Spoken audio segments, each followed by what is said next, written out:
Hey everyone! Harappan seals depict many monsters, unicorns, sphinx, and horned tigers, and these may have been inspired by their trading relations with West Asia.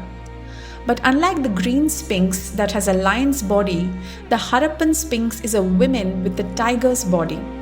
The tiger body indicates the indigenous origin of the Harappan motif. So today, let's know about the fantastic Indian beasts. Let's start the video, but before that, please don't forget to subscribe to the channel and like this video. Nearly 1500 years after the fall of Harappan cities, these mythical creatures reappear in Madhya Pradesh and Uttar Pradesh along trade routes connecting the Gangetic Plains to the western coast and to northwestern lands such as Gandhara. At sites such as Sanchi and Mathura, one finds Buddhist and Jain artworks where sphinx-like creatures reappear alongside birds with human heads. They are known as celestial beings arriving to pay homage to the monks and teachers, and do not seem to be of Indian origin. Lions with wings and bird-like heads known as griffin are still popular in young adult fantasy novels and are creatures from Persian mythology.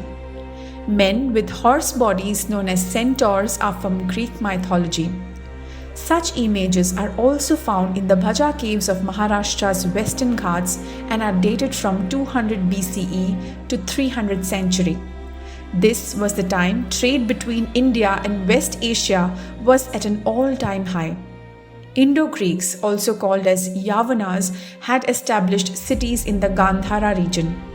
Their culture mingled with Persian culture, which in turn was influenced by Mesopotamian culture and shaped much of Scythian and Parthian art. Temples of this region are full of fantastic beasts. The Vedic corpus, composed between 1500 BCE and 500 BCE in the Indus and Ganga river basins, alludes to mythical creatures such as the three-headed serpent but lacks such fantastic imagery. There is no such creature in early Sangam poetry either. It is only in later Puranic literature that we encounter fabulous beings who are part human and part animal. This probably could have been the influence of Greek and Persian artists employed by Mauryan and Satavahana kings in their courts.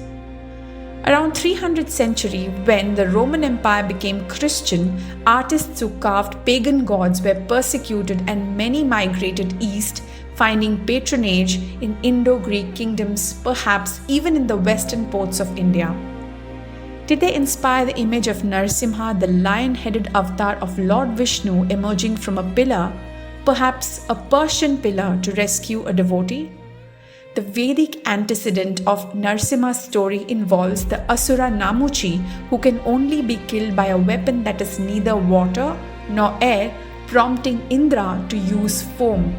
The story has no reference to a creature that is neither man nor animal.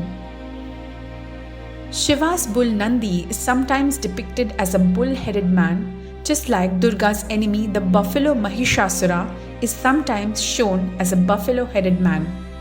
But these cannot be classified as half-animal creatures. The most popular mythical creature in India is no doubt the multi-headed serpent or Naga, which is very indigenous.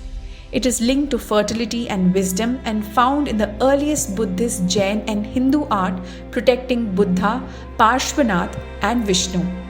Another creature is a half-human, half-bird who sings, known as Kinnara, though this image is more popular in Southeast Asia. While Greek myths show monsters as symbols of chaos, in Persian myths they seem to be guardians, and in India they appear as symbols of grace and benevolence. In South India, we find images of the Purusha Mriga, a man with the feet of a tiger, though sometimes he's shown with a lion's mane.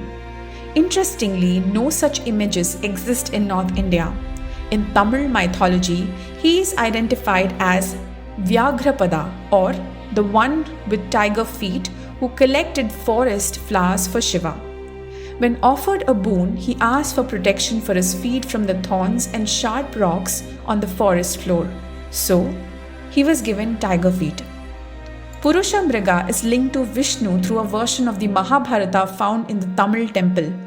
The Pandavas were conducting a yajna, and for it to succeed, they needed the presence of a Purusha Mriga. When invited by Bhima, the forest creature presented a condition.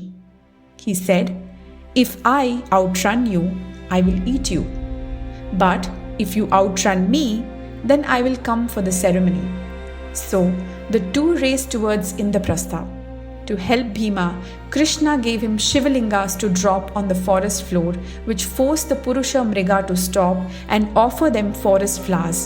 The resulting delay would have been just enough to help Bhima win the race. But by Lord Shiva's grace, the Purusha Mriga managed to catch Bhima just as he put one foot in Indraprastha. Yudhishthira was called to judge the contest, and he declared that the Purusha Mriga could eat the half of Bhima which was still in the forest. Yudhishthira's fairness so impressed the beast that he decided to spare Bhima and attended the yajna. His presence brought fortune to the Pandavas, and since then his image is often found on temple walls, gates, processional images, and even in lamps of South Indian temples. Well, that's it for today. I hope you're liking Nerdies Discoveries. Can't wait for the next video to learn more and be fascinated about. See you on the next. Bye.